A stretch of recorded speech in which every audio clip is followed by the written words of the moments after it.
Cennet hala kuklanı getirir. Neynəmsən? Saçını niyə kəsmisən?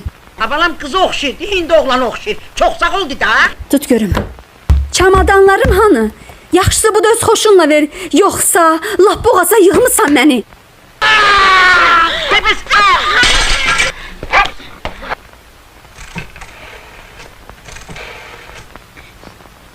Milis rəisidir. Yoldaş Alxazov.